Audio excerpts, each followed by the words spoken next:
ठहरो, कोई जरूरत नहीं पुलिस को मेरे दरवाजे पर बुलाने की। मगर बड़े भैया ये रवि, मैं अभी तक मरा नहीं हूं। घर की छोटी मोटी उलझने मैं खुद सुलझा सकता हूं। साहब जी इन्हें डांटिए, अभी का अभी डांटिए। अरे छोटी मालकिन के गहने चोरी हो गए और ये लोग हम पर शक कर रहे हैं। ये लोग सोच रहे हैं कि वो गहने हम कहीं बेचा है।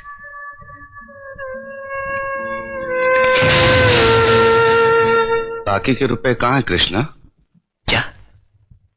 क्या पूछा आपने साहब जी? मैं पूछ रहा हूं कि बाकी के रुपए कहां है? ये आप पूछ रहे हैं साहब जी अपने कृष्णा से? देखो कृष्णा, गलती हर इंसान से होती है। तुम मुझे सही सही बता दो कि गहने तुमने कहां बेचे, मैं तुम्हें कुछ नहीं कहूंगा। अब कहने के लिए बाकी ही क्या है साहब जी? एक छोटा सा सवाल पूछ के आपने बहुत कुछ कह दिया है साहब जी। कृष्णा, बात को आगे मत बढ़ाओ। बात आगे बढ़ चुकी है साहब जी, बात आगे बढ़ चुकी है। अब तो आप पुलिस को ही बुलाइए। वो जब हमें कुत्ते की तरह मार मार के हमसे पूछेगी ना, अब तो हम तभी बताएंगे कि हम गहने कहां बेच कर आए साहब जी। मत कहो मुझे साहब जी। इसी साहब जी की इज्जत आज तुमने मिट्टी में मिला दी।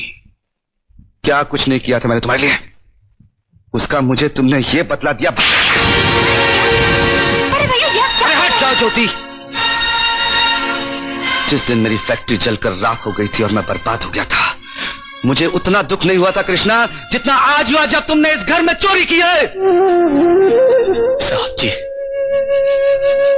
बचपन में जब हमारे माँ बाप मर गए थे ना और हम अनाथ हो गए थे ना, तब भी हमें इतना दुख नहीं हुआ था जितना दुख हमें आज हुआ है जब आपने हमें चोर कहा साहब जी।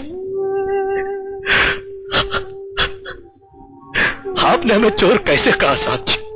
और ज्यादा सफाई देने की जरूरत नहीं है। दूर हो जा, मेरी नजरों से दूर हो जा।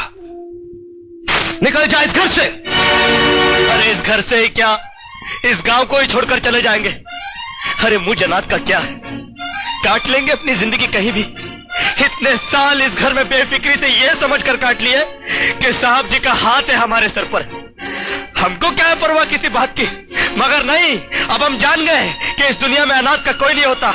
हम जा रहे हैं साहब जी और इस घर में कभी नहीं आएंगे। अभी निकल जा। दोबारा इस घर की दहलीज में कदम भी रखा तो मेरा मरा हुआ मुंह देखेगा तू।